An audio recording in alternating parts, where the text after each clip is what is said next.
But good afternoon. I'd like to welcome everyone joining us for this webinar on ransomware, how to protect your organization from attack. My name is Richard Malmberg, an APAC Consulting Director for Turnkey Consulting Singapore, and I have with me our solutions partner, Henry Ho from KnowBe4, who will be sharing his deep insight on this topic. He's a channel account manager, taking care of 12 countries throughout Asia, and has a lot of reference to share on this topic. A common question I hear from technology departments is, why should I invest in cybersecurity awareness?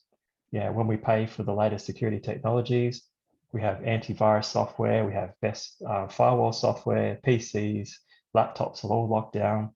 We even have intrusion detection software. These are very good questions that I commonly get. However, the one thing that I realized that if these methods were effective, why is there an increase in the number of security breaches? If you have a look at the Cybersecurity magazine, it is predicted that ransomware would cost 265 billion annually by 2031. So unfortunately, it is here to stay, and the attacks will become better and harder to detect over time. On average, each data breach costs an organization around 3.85 million US, and that's definitely something to consider. And if you just look at the chart, even the US has the highest breaches because most of the companies are all global with about 7.8. So it does cost an organization quite a bit of money. It's not just about tools and processes we need to consider, it's a human element. And that's what we're going to cover off today. How does that work? So nearly every day, we're just looking at there is a security breach in the paper. So if we look at the headlines, this topic is always on our mind, even from the Singapore Times or the BBC. Just recently in August, a Singapore eye clinic was breached with potentially 73,000 patient data stolen. So regardless of technology or size of organization, everyone is a target. So, data is the new commodity. It's hackers usually target it because it's easy to sell. And from what I've read, it's quite cheap as well to buy a data set. So if you've got some Bitcoin, you've got about 600 US in Bitcoin, you can buy a set of data, of personal data from the dark web. So it is easy to steal, which makes it more of a challenge for any organization. So not only organizations need to manage ransomware attacks, they also need to manage this.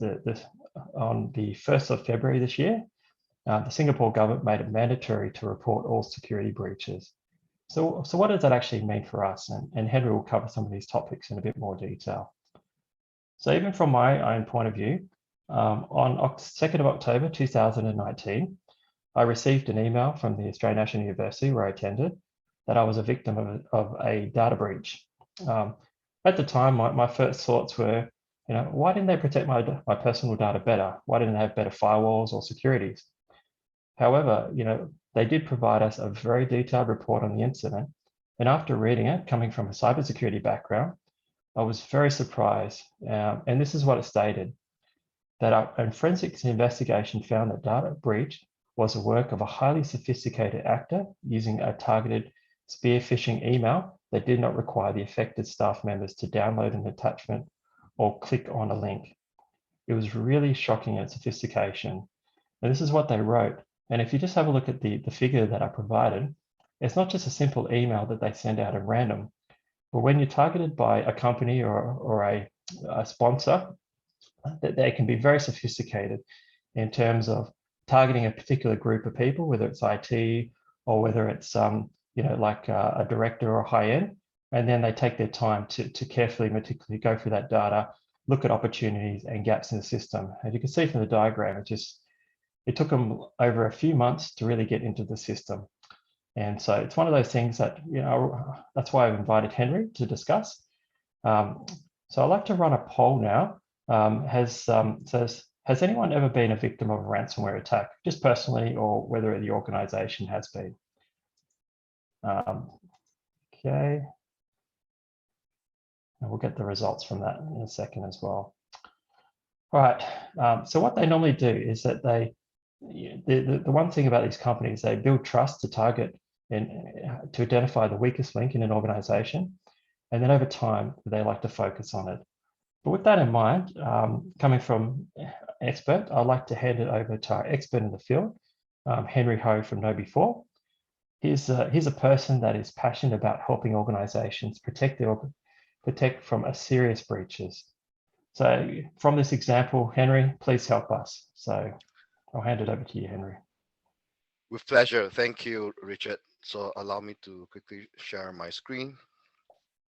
So good afternoon, ladies and gentlemen. My name is Henry. I'm a channel account manager from KnowBe4 APAC. So I'm personally taking care of about 12 countries from the land of the rising sun, Japan, all the way to the gateways to Europe, Kazakhstan. So ransomware, as defined as a malicious malware that locks people out of the devices until a ransom is paid. And ransomware is known to cause downtime, data loss, possible intellectual property theft, IP in certain and in most industries right now, it's considered a data breach. So as you can see from the screen over here, this is a chart that's done up by Cofware. So when we look at the attack vectors of ransomware, so this is latest updated to Q1 2021. If you could see in light blue, email phishing. So phishing attacks has contributed to over more than 50%.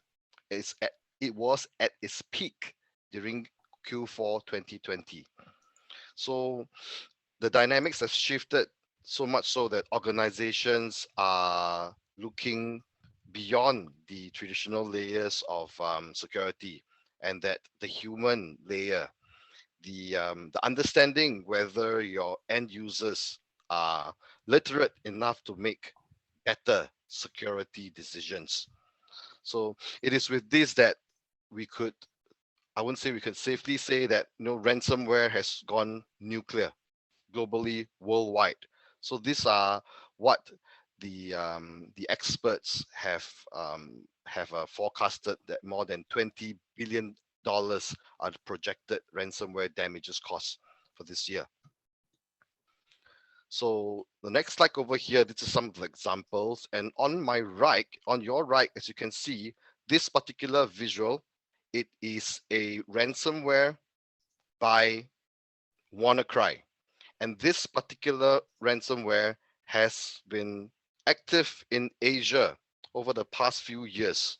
And in particularly for Singapore, one or two of the well-known victims of such a ransomware attack, which was publicized, was Tiong Bahru Plaza and White Sands, two shopping malls in Singapore.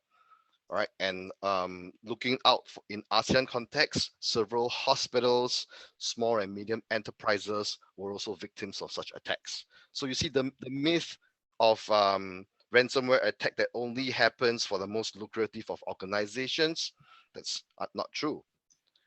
Cyber criminals, the bad guys, they target everyone.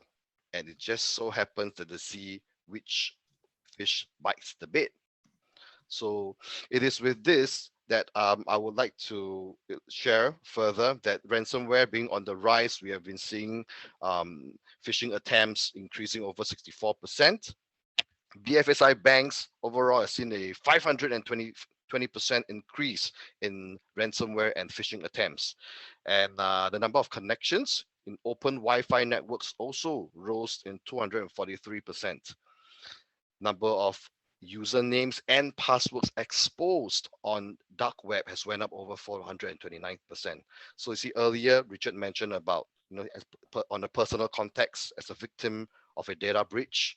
So this is happening on the corporate level and on a personal level everywhere. Social media, whether you're as a consumer for a services, or even a patient with a medical healthcare organization. We are all vulnerable. So next, to put methods into perspectives where we are able to categorize it through the various sectors. So as you can see from 2019, 2020, the BFSI obviously are still ranked at number one. It's a cliche. So Next, you can also see for manufacturing. So what I'm trying to share with you is that it's not just the BFSI, it is across all the other verticals as well. So the bad guys, they definitely have a prime target, but they also cast wide, which means every single industry, it's also a target. So now, if we were to look at between the share of attacks by percentage as illustrated on the screen, so you can see that the BFSI, it's tanking at 33% of the attacks, where the manufacturing at 17.7, and so on and so forth. So next, I would like to share with you on the various types of infection vectors. So first and foremost, tracking back from the CoVNet statistics that I've shown you earlier, email vector in forms of phishing emails. So this it's one of the most, I won't say cost efficient, it's one of the most effective way, because economics of scales. It's an organization has an X number of end users, and if they are not well trained, they're not well trained to be prepared or to be vigilant enough to spot a spoofing email.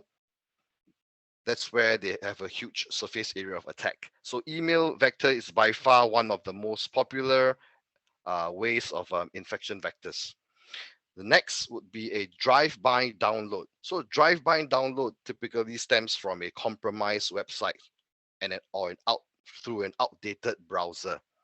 Okay, so something like that happens if your browser is not updated and you were to unluckily go on onto a compromised website, then you might get a little bit more than you're asking for. Third would be free software vectors.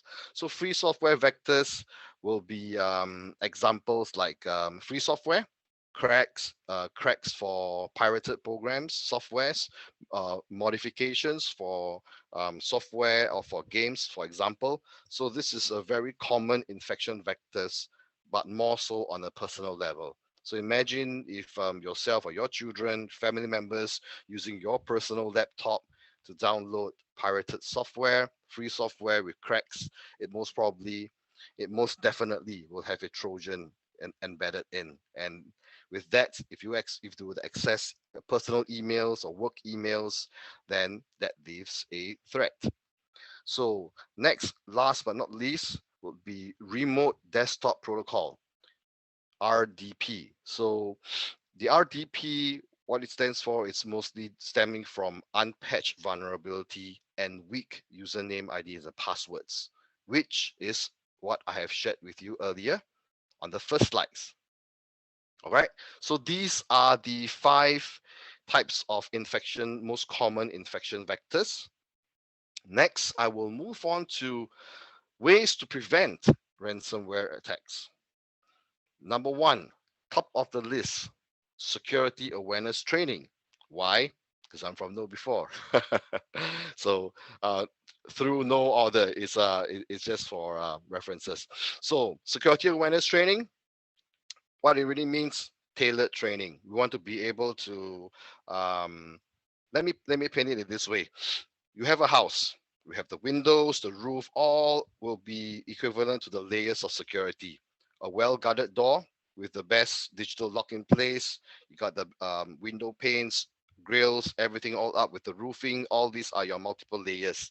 Now, the children at home would be your end users, the employees of the organization.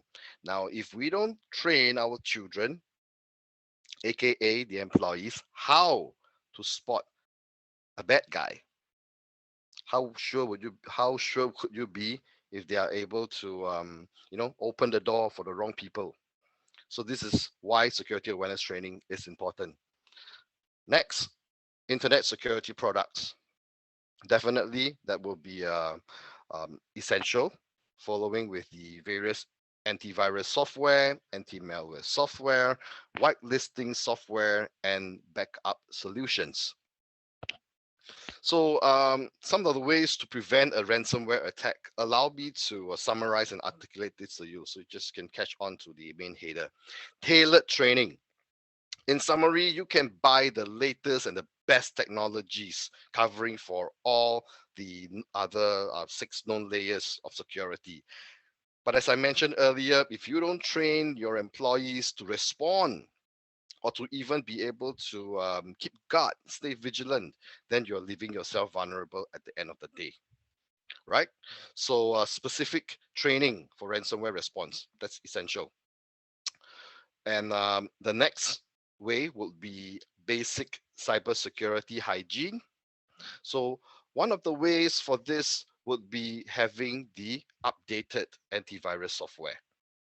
So these are the one of the many ways that we keep a good cybersecurity hygiene. All right, taking through security precautions with the latest security patches, something like that. So next would be board discussions. So you see, cybersecurity has been increasingly becoming a more, board of directors level sort of issue. That's because an attack would have a huge catastrophic impact on the company's revenue, brand, reputation, and operations. So there are several risks in place. So by having the board discussions in the picture, we will be able to, wanting to implement any form of added protections, improve cyber hygiene, or maybe putting in place automated reactive technologies. So things as such, yeah, which is why board of directors is also definitely one of the ways. So next, limiting the scope of an attack. So you see, ransomware resolutions, it's not just preventing an attack, but also taking steps to minimize the damage. That's where your endpoint comes in. Okay, so it starts with having things in place like your CM systems. So embracing such tools as network segmentation will definitely be able to prevent the lateral movement. Okay, we want to be able to contain the fire. So that's where when you run testings to be able to test out your segmentation, your network segmentation. All right. So next would be a penetration test. So pen test, in short, several companies, organizations have taken many steps to engage pen testing services, all in the objectives to find what kind of, do it before the bad guy does, find out what kind of means and mechanisms that the bad guys will be able to gain access into your applications and your systems. So do it before they do. That's why we conduct pen testing. Right, so these are the 5 ways to prevent a ransomware attack. So ladies and gentlemen, over here you can see are the 7 layers of cybersecurity. Okay, and you're probably familiar with them. I would like to put an emphasis on what I've mentioned earlier. So we know that ransomware attacks, the majority has been stemming through phishing emails. Okay, and phishing emails leads to your end users. So which is why the human layer, it's something that we ought to be looking into, to address, and to be able to mitigate. So it is with here, ladies and gentlemen, that together with Turnkey, we would like to provide everyone here, to thank everyone for taking time to attend this webinar today. We would like to offer 2 free testings for your evaluation. So let me briefly run through with you what they are about. So the first one on the right you see here, it's a domain spoof test. So what is a domain spoof test about? If I may summarize, it is a classic CEO fraud spear phishing attack simulation. So what needs to be done is for you to fill up the free test, fill up the information with your email, click try to spoof me. What happens? A system generated email will reply to your email asking for verification. Once that's done, we will send a spoof email from you to you. So it's a very simple, non-intrusive pass or fail test. Right? So the takeaway from here is that if it gets through your inbox, then you know you've got a problem. Your mail servers, your anti-spam filtering probably has to look into some further configurations. And if you pass, well, congratulations to you. That's one of many, many times that the bad guys will attempt. So this is for the first test. For the second test, it's a free phishing security test. So the objective of this phishing security test is like this. You see, you may train your end users on a yearly, quarterly basis for cybersecurity. But if you don't put it to test, you wouldn't know how good your end users really are. So that's where we have a free phishing security test with no obligations at all. The objectives, number one, to conduct a sampling, to test up to 100 users and using the statistics from this baseline to find out what's the percentage of your end users who has clicked on the phishing links, which is where we will provide you with a measurable metric trademarked by KnowBe4 known as the fish prone percentage. All right. And in this free test, you will be able to select from over 20 over languages, being able to customize the phishing test templates. We will shortlisted the 5 most popular phishing templates to be used. You'll be also be able to select a landing page if you, in case you want to keep it anonymous. So if you can put it up on as a missing 404 page, so it can be anonymous. And after running through this test, you will receive a report from KnowBe4 and Turnkey that would illustrate to you on your fish prone percentage, so that you can share with your management and review and to evaluate on for the next course of action. So it is with here that I have summarized and shared with you about the free tools. And I would like to hand the mic back over to Richard for a Q&A session. So Richard, over to you. Thank you, Henry, for that sharing. I'm sure there will be a few questions from the people online. Are there any questions people want to ask about ransomware, just from experience? Does anyone want to drop something into the chat, the Q&A? So many questions around that. Just in regards to the poll that we did earlier, it was about 72% of people have been a victim of a data breach. So it's pretty similar to that. It's quite high. Sorry about the yes. It sort of forces you to either pick yes or yes, but we still got 72 out of it, so that's quite good. Yeah. So the anonymous question is, how do you measure the effectiveness of the ransomware training? Just from your experience, Henry. That's an excellent question, Richard. So to how do we measure the effectiveness? So the effectiveness of our training, and when we talk about training, security awareness training as a whole, there are two elements. All right. The first element is through the phishing campaigns. So when we run the phishing campaigns, we roll it out. It will be across various form of attack vectors. Attack vectors like it can be compliance related. It could be a targeted spear phishing, or topics like social media, things like that. So several attack vectors, both general and targeted. So after the end users have clicked on the phishing links, they fail. So when that happens, we will be able to have a measurable metric, as in the number of people that has failed, whether they have opened up the attachments, enabled macros. So these are the various elements that we take into consideration when we measure the failure. Okay, failure by numbers, failures by failure types. Okay, so that's one for the phishing. We will also be able to review the type of templates up to every single individual level. So that's where we are able to analyze the data and be able to better understand the behavior of each and every end users. All right. So that's for one of the element. The second element will be training. So same, when we run the training campaigns, we are able to categorize every single training knowledge areas, and for example, password authentication, email security, social media. So this is all one of the many knowledge areas that we have. So we break them down. Okay.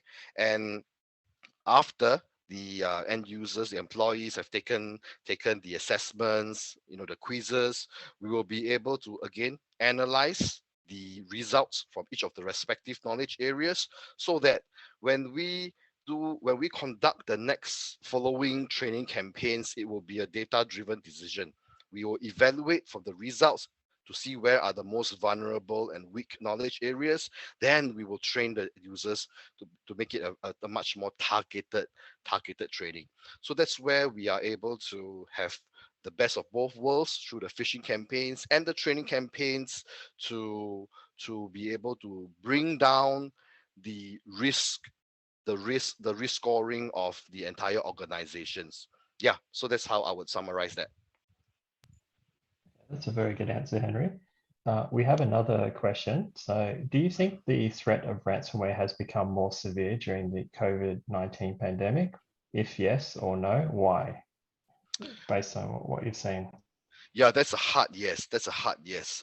Since the emergence of COVID-19 being an endemic at present, working from home, it's one of the top reasons why ransomware attacks has also increased. Being the reason being, number one, employees are no longer near the perimeters of their organizations in the office. They bring the company assets back home to conduct their course of work, and that leaves so much vulnerability. All right, so that's number one, and which is why the many organizations, since the COVID-19 has relooked into their cybersecurity strategies, and filling up the gap when it comes to the cybersecurity literacy. Why? It's because once your end users have move away from the perimeters of the organizations, they are absolutely vulnerable, exposed to something we call social engineering. They stand a very high, considerably high chance to be a victim of a manipulative attack by a bad guy, by a bad actor. Yeah, so that's a hard yes. Okay, that's a very good question. Has anyone else got any other questions they would like to ask? Just please feel free to drop that in the chat. Another question for you, Henry, is that you mentioned about the free sample size of 100. Based on your experiences from any types of organization, whether it's small, medium, or large, what is the usual results that you get back on average? Is it like 30%, 50%, 80% of people actually click on these things based on a sample size of 100? Great. That you, All just right. from experience, just to share That's that. a great question, Richard. So just to share with you, in KnowBe4, as I mentioned earlier, we have trademarked this term called fish prone percentage. Yes. So statistically, global statistics for KnowBe4 through our 40 over 1,000 customers, we have right now about 6.6 million users in all. The baseline fish prone percentage is standing at about 31.8%. So with these statistics as a baseline, so what we will be able to share with you is that 31.8% of users in statistically saying will click on phishing emails out of 100. Okay, what about for Singapore, if you've got those stats? This is a global statistics that we have amassed. So we will use these global statistics across the globe. So we don't have one particularly for Singapore per se, as we have been taking our statistics averaging out globally. Yeah, so I will not be able to share a percentage specifically for Singapore, as much as I have a lot of overwhelming demands for requests for that. Yeah, it was just worth asking that question just to make sure that, to see how well Singapore fares against the global average. So in handling these particular type of events. Okay, if we've got do you have any further questions or anything from anyone else? Please feel free to answer that. We'll just do one more poll before we finish up, and I know it's a short and sharp web seminar. So basically, just do you currently have any ransomware protection software in place? Yes or no? So please submit, and then we'll get those results shortly. Okay. One other thing, if you'd like a one-on-one discussion with Henry or myself, just please feel to reach out to us. We'll be sending out a follow-up email with all our details. And also, if you're interested in a free phishing test, so that way, you know, we'll sample, like as Henry was saying, 100 users, and to see how well they fare on that. So that's up to you. So it won't be. Yep, we've got 100% of people Yeah. having it. Richard, I think there's a question by Mary Ling. Okay. So the Oh, question okay. is, yeah, for work from home setting, staff's computer is monitored by VPN access. In this case, are the risk of cyber attack can be prevented? So of course, VPN, which is why you see when most employees bring back the company assets back home, we are all being advocated to turn on your VPN. Same for me as well. I've been working from home since COVID-19. So that's a yes. VPN access will minimize your risk of cyber attacks. Minimize, because at the end of the day, it's a different type of attacks that if your network is being tapped on. So Mary, to answer your question, a two-part answer: it will be reduced, it will be minimized, but still, even if you have a VPN access and you open a suspicious email in which you have decided to click on the phishing link, then it's at the end of the day that VPN can't save you. So I hope that answers your question. Thank you very much. Thank you, Mary, for that question. Is there anyone else have any other questions I'd like to ask before we finish up? We'll just wait. Okay, no further questions. All right, I think that's yeah, we don't have any further questions. We might finish up after that. But we'd just like to thank everyone for listening for this web seminar, and thank you very much, Henry, for sharing us on this ransomware and how to protect ourselves from the organizer, how to further protect our organizations. With So pleasure. we might just finish up after that. Okay. Well, thank you and have a very good evening.